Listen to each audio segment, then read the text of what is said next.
남학회양이 8년 만에 해능을 다시 찾았다. 어떤 물건이 이렇게 왔는가? 설사 한 물건이라 해도 맞지 않습니다. 닦아서 증득할 수 있겠는가? 닦아서 증득함이 없지 않으나 다만 오염시켜서는 안 됩니다. 다만 오염시키지 않는 것이 모든 부처님의 혼념하는 바이다. 그대가 이미 이와 같고 나 역시 이와 같다.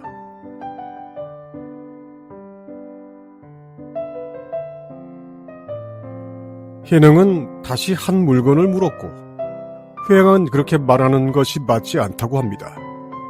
원래 있는 것을 닦아서 어쩔 수 없다고 개송을 올려 홍인의 전법을 받으니까 바로 해능입니다.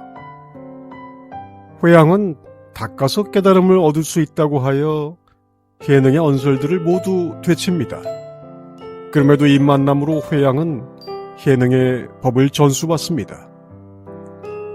해능은 밝은 거울은 본래 깨끗하거니와 어느 곳이 티끌과 먼지에 물들겠는가라고 해 홍인의 법을 받으려던 신수의 깨침이 뭔가 닦아 이루는 것이라 지적했던 장본인이죠.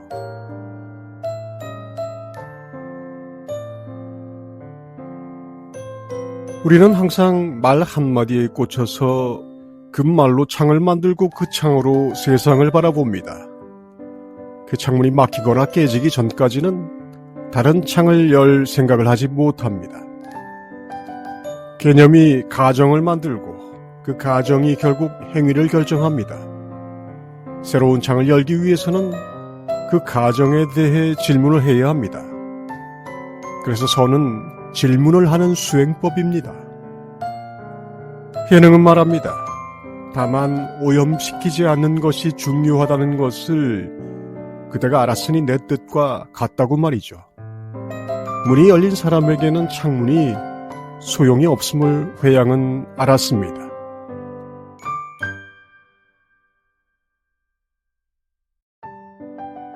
위산이 향엄에게 물었다. 지금까지 배워서 안 견해와 경전이나 책에서 얻은 것은 일체 말하지 않겠다. 그대가 아직 태에서 나오기 전과 동서를 분간하기 전에 본분사를 말해보라.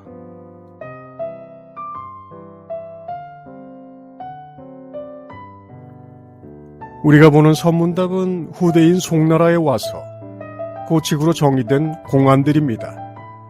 실제로 이런 선문답이 널리 유행된 것은 당나라 시절, 그러니까 6조 해능 이후의 일이죠. 앞서 본 남학 회양에 이어 석두와 마조, 조주와 운문 같은 우리 귀에 익숙한 스님들이 모두 당나라 시절에 활약한 분들이죠. 이때는 선승들이 여러 곳을 유동하는 행각 참선이 일어납니다. 좌선 수행을 넘어서 체험과 알을 사제와 도반 사이에 나누고 일깨우며 검증하는 선풍이 형성됩니다. 마조와 석두, 경산과 해충은 도반이기도 해서 서로서로 제자를 주고받아 가르치며 나에게서 안 되면 어디로 가보라고 행각을 장려하기까지 합니다.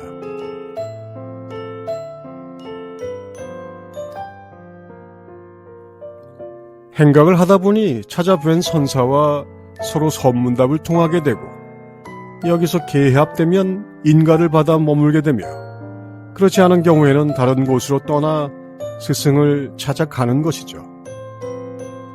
마조의 제자인 등은봉은 마조와 석두 사이를 수차례 오고 갑니다. 그리고 나서 사형인 남전 보원 안에서 마조의 스승됨을 알고 자리를 잡은 후에 마조 문화에서 깨달음을 얻습니다. 사제와 도반 사이에 이어지는 이런 나눔과 거량을 통해 견해와 체험이 공개된 장으로 나오게 되는데 이것이 우리가 알고 있는 보통의 선문답의 전형적인 상태입니다. 일상의 대화가 아니기에 태에서 나오기 전과 동서를 분간하기 전에 본분사 같은 선문답에 사용되는 언어는 일종의 특수한 언어일 수밖에 없게 됩니다.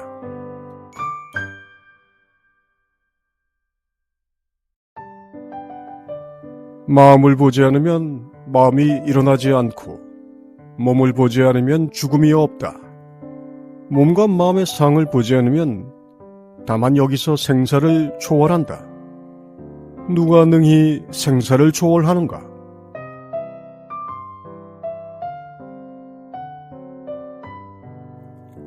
불타가 능히 생사를 초월한다고 대승 오방편 북종에서 말합니다.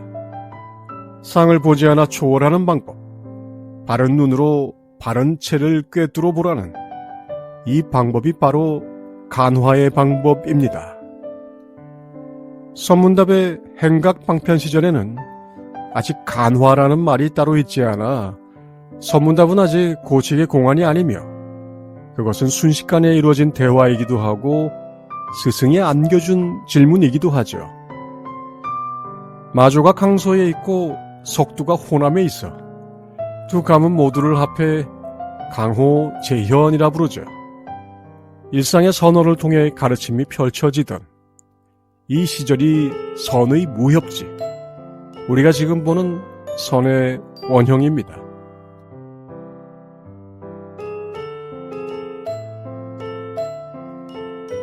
어느 승려가 흥선에게 물었다. 개에게 불성이 있습니까? 있다. 그러면 스님에게도 있습니까? 나에게는 없다. 일체 중생에게 모두 불성이 있다고 했는데 어찌하여 스님 혼자만 없다고 하십니까? 나는 일체 중생이 아니다.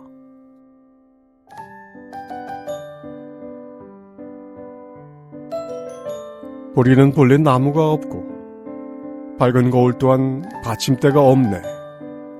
부처의 성품은 항상 깨끗하니 어느 곳에 티끌과 먼지 있으리요.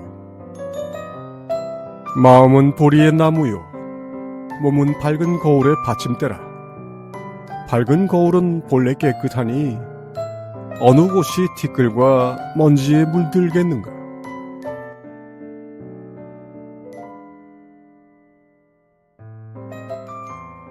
아직 법당 불상 위에는 올라가 본 적이 없어서 나는 불성이 없다.